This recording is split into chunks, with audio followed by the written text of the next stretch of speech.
Assalamualaikum warahmatullahi wabarakatuh. Nama saya Dwi Indraswari, NIM D400199130, kelas praktikum F. Sini saya akan menjelaskan tentang tugas praktikum instalasi residensial modul 6. Pengertian LAN. Local Area Network atau LAN adalah suatu jaringan komputer di mana cakupan wilayah jaringannya sangat kecil atau terbatas. Misalnya, jaringan komputer kantor, sekolah, rumah, atau di dalam suatu ruangan saja. Sebuah jaringan yang dibangun pada sebuah lokasi seperti di rumah ataupun gedung perkantoran.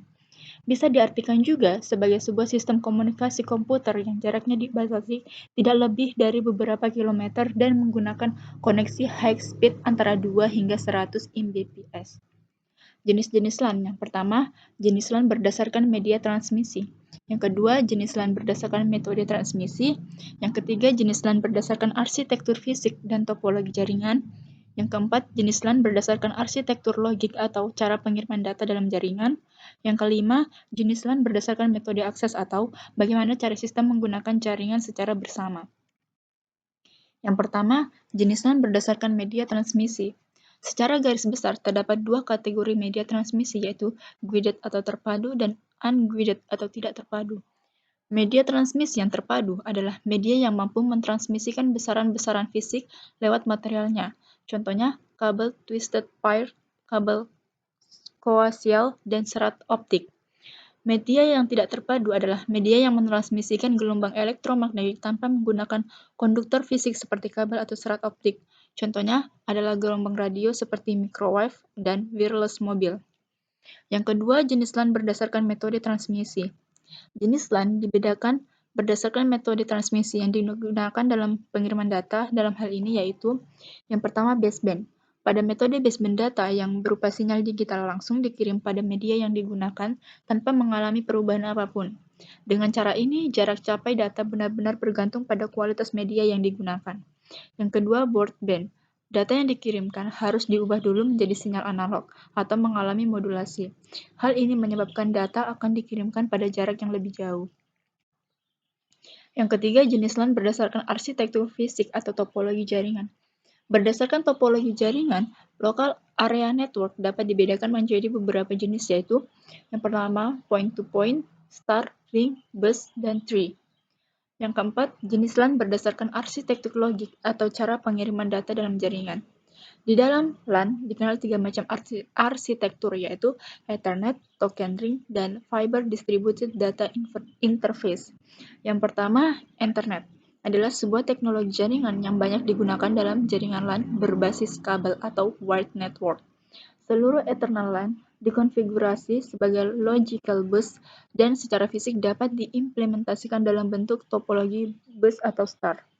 Yang kedua, token ring adalah permulaan standar LAN yang pernah dikembangkan IBM menggunakan topologi ring dan metode akses token phasing. Yang ketiga, Fiber Distributed Data Interface adalah jaringan LAN token ring berkecepatan tinggi dan menggunakan kabel fiber optik. Yang kelima, jenis LAN berdasarkan metode akses atau bagaimana cara sistem menggunakan jaringan secara bersama.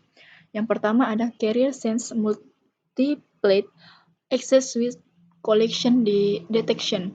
Maksudnya, sebelum komputer mengirim data, komputer tersebut menyimak atau mendengar dulu media yang akan dilalui sebagai pengecekan apakah komputer lain sedang menggunakannya.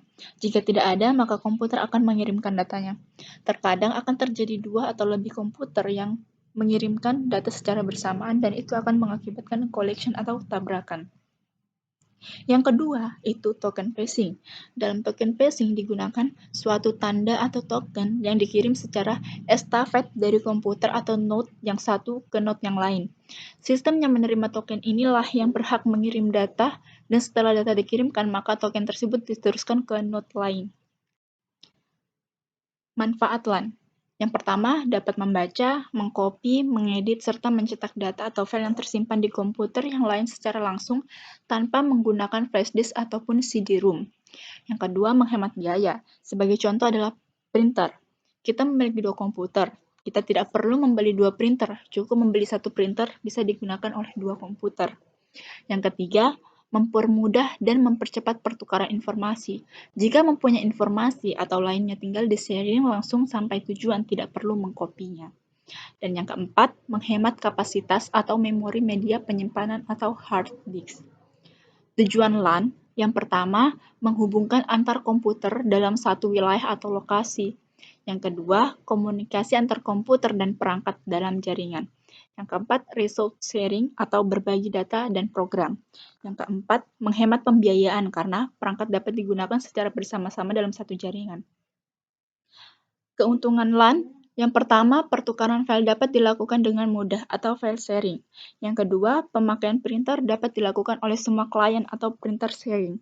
Yang ketiga, file data yang keluar atau masuk dari atau ke server dapat dikontrol.